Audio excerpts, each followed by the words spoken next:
Oliver had been to the works to be mended. Some troublesome cars tricked him, and the Great Western engine fell into the turntable well. Now Oliver was as good as new, but he was still worried about cars. I'd rather not use them, he puffed to himself. But the cars sang songs rude and loud. Scruffy, their leader, led the chorus. Oliver's no use at all, thinks he's very clever. Says that he can manage us. That's the best joke ever. When he orders us about with the greatest folly, we just push him down the well. Up goes old Ollie. Thomas, Duck, and Percy were shocked. Be quiet, they ordered. But they couldn't be everywhere, and everywhere they weren't, the cars began again. Oliver's no use at all, thinks he's very clever. Says that he can manage us, that's the best joke ever.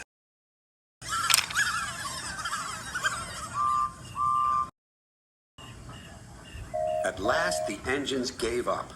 "We're sorry, Oliver," they said. "It's really my fault," said Oliver sadly. "I shouldn't have fallen in the turntable well." Toad, the brake van, felt sorry for Oliver, too.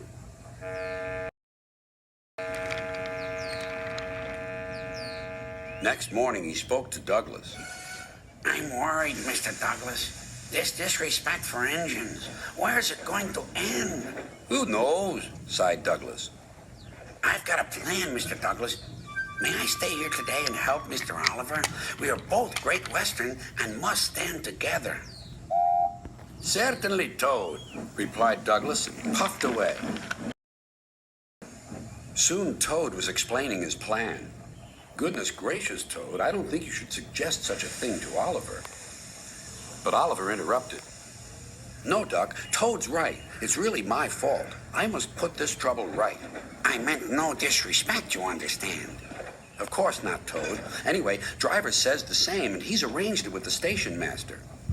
"Very well, Oliver," conceded Duck, "but I must hurry. My passengers will be waiting. Good luck."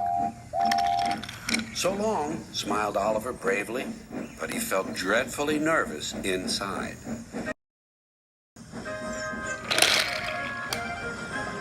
Oliver marshaled the worst cars 2 by 2. That's the way, Mr. Oliver, whispered Toad.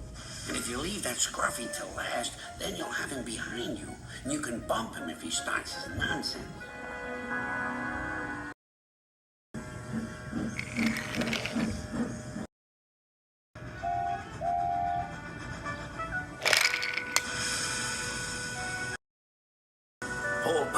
Hold back, whispered Scruffy. and pass the word to the others.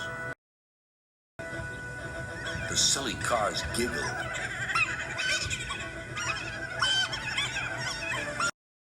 But Oliver knew what to do. There was plenty of sand on the rails, and his wheels gripped splendidly. He gave a great heave. "Oh!" groaned Scruffy. "I don't like this." "Go on," yelled Duck. "Well done, boy, well done." "Oh!" wailed Scruffy.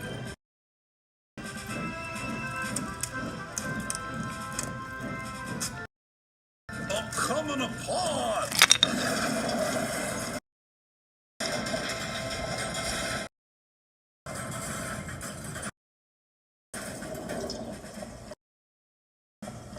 And he did.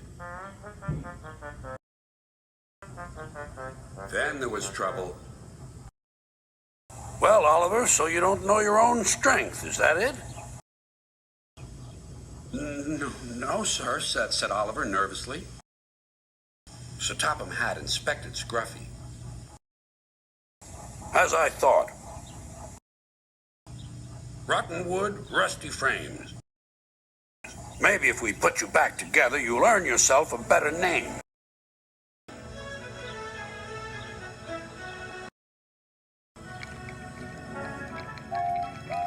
Nowadays, Oliver only takes the cars when the other engines are busy. But they're always quick to warn each other. Take care with Mr. Oliver. If you play tricks on him, you'll never be the same car again. Scruffy has learned his lesson and says nothing at all.